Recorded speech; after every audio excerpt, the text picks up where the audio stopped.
अरे ये कैसा दिन है, सुबह से एक बार भी हवा नहीं चली है। मेरा मन कितना कर रहा है कि मैं पतंग उड़ाऊं, लेकिन अगर हवा ही नहीं होगी तो मैं पतंग कैसे उड़ाऊंगा। अरे भाई, पतंग उड़ाने के लिए हवा की नहीं टैलेंट की जरूरत होती है।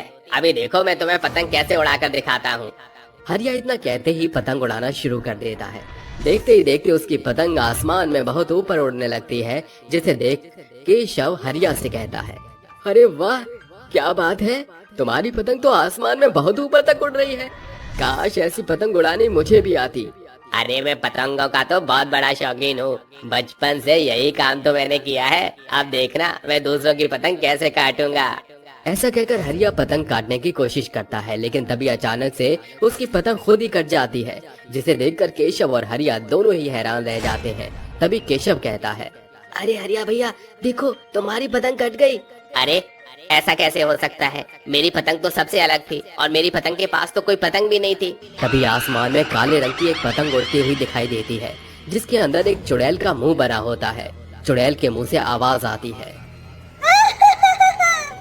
मेरी पतंग के आगे यहाँ किसी की भी पतंग ऊपर नहीं उड़ेगी।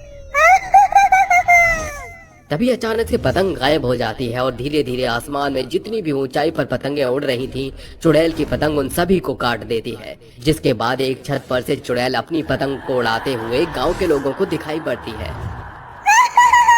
अरे मेरे सामने तुम लोगों की पतंग कहाँ टिक पाएगी? इस पूरे गांव में मेरी जैसी पतंग कोई नहीं उड़ा सकता। मैं हूँ पतंग की शौकीन चुड़ैल, किसी को टिकने नहीं दूंगी। गांव के सभी लोग चुड़ैल को एक छत से पतंग उड़ाते हुए देख लेते हैं, जिसके बाद पूरे गांव में चुड़ैल का हाहाकार फैल जाता है और गांव के चारों कोनों में केवल चुड़ैल की ही बातें चल रही होती हैं। अरे भैया, तुम्हें क्या बताएं, हमारे गांव में तो एक बहुत भयानक चुड़ैल है और वो चुड़ैल पतंग की इतनी शौकीन है कि सबकी पतंग काट देती है।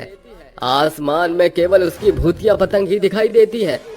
अरे हाँ हाँ, सही कहा तुमने। मैंने खुद अपनी आंखों से उस चुड़ैल को देखा है, लेकिन वो चुड़ैल आई कहाँ से और हमारे गांव में कर क्या रही है? तभी वह हरिया सिर खुजाता हुआ पहुंच जाता है, जिसे देखकर रामू और नंदू उससे कहते हैं, अरे हरिया भैया, कहाँ से दौड़े चले आ रहे हो? तुम्हारे चेहरे पर इतना पसीना क्यों टपक रहा है भाई? अरे कहीं इन्होंने भी तो पतंग की शौकीन चुड़ैल को नहीं देख लिया? उन दोनों की बात सुनकर हरिया उनसे पूछता है, अरे अरे, ये पतंग की शौकीन चुड़ैल कौन है जिसके बारे में तुम बात कर रहे हो?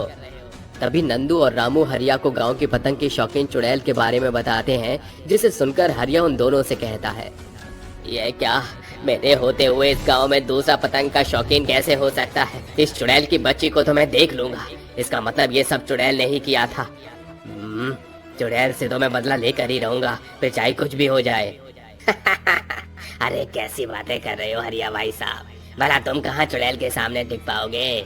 वो एक चुड़ैल है और ऊपर से पतंग की शौकीन भी है, लेकिन तुम तो मामूली से आदमी हो, तुम कहाँ चुड़ैल का मुकाबला कर सकते हो? अरे अरे, तुम इन्हें ललकार रहे हो। हरिया भैया को तुम जानते नहीं हो कि हर साल पतंग के कंपटीशन में हरिया भैया ही जीता करते हैं। अरे मैं सब जानता हूँ, लेकिन चुड़ैल के आगे कोई नहीं जीत सकता। चुड़ैल के अंदर कितनी सारी शक्तियाँ होती हैं, क्या तुम लोगों को नहीं पता? अब तो चाहे कछु हो जाए, मैं चुड़ैल को हरा कर ही रहूंगा। हरिया रोज रोज अपनी पतंग उड़ाने की कोशिश करता है, लेकिन पतंग की शौकीन चुड़ैल बार बार उसकी पतंग काट देती है, जिसकी वजह से हरिया को बहुत ज्यादा गुस्सा आता है।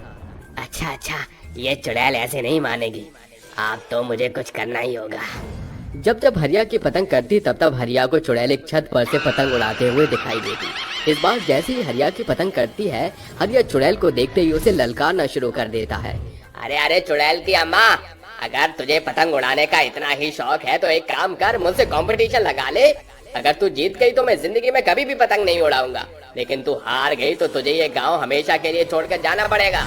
गायब होने से पहले चुड़ैल हरिया की बात सुन लेती है, जिसके बाद चुड़ैल हरिया से कहती है,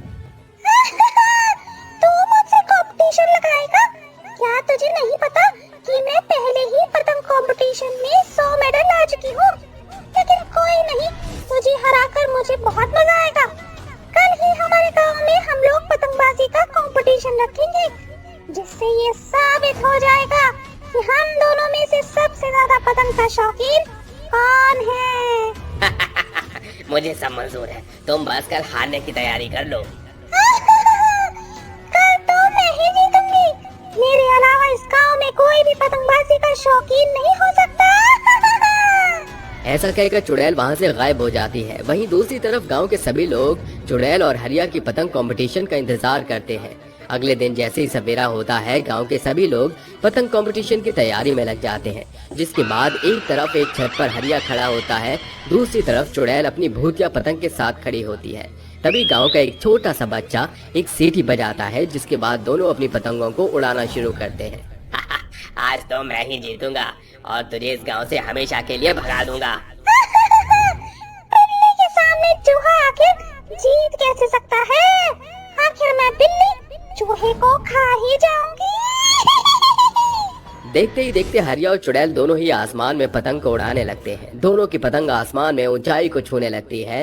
तभी चुड़ैल अपने मन ही मन सोचती है, अगर ये जीत गया तो मुझे इस गांव को छोड़कर हमेशा के लिए जाना पड़ेगा। लेकिन मैं यहाँ से जाना नहीं चाहती, इसीलिए मुझे इसकी पतंग को काट देना चाहिए। ऐसा सोचकर चुड़ैल अपनी भूतिया पतंग से हरिया की पतंग को काटने ही वाली थी। जैसे ही चुड़ैल की पतंग हरिया की पतंग से जाकर टकराती है, वैसे ही उसकी पतंग अपने आप आग की चपेट में जलकर राख हो जाती है। देखते ही देखते चुड़ैल भी अपने आप जलने लगती है और जलते हुए चुड़ैल कहती है, तुमने मेरे साथ धोखा किया है, तुमने मुझे धोखे से मारा है। मैं दोबारा जरूर आऊंगी और इस बार तुम्हें नहीं छोड़ूंगी। यही तो मैं चाहता था चुड़ैल। मैं पहले ही अघोरी बाबा के पास जाकर उनकी भभूति अपने पतंग पर लगवा कर लाया था, ताकि जैसे ही तू मेरी पतंग काटने की कोशिश करे तेरा सर्वनाश हो जाए। चुड़ैल जलकर भस्म हो जाती है, जिसके बाद गांव वालों को चुड़ैल से मुक्ति मिल जाती है और हमेशा की तरह इस बार भी हरिया कंपटीशन में विजेता हो।